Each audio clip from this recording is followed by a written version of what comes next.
So this is my back door, and you step out and it's immediately tree. The neighbor's tree fell and hit our tree, took out the other neighbor's shed.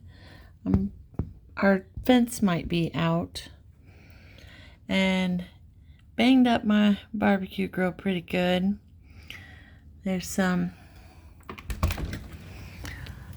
is some branches hanging up there. I don't know. I ain't going out there in that mess to see it, but yeah, and it's supposed to rain for like 4 more days.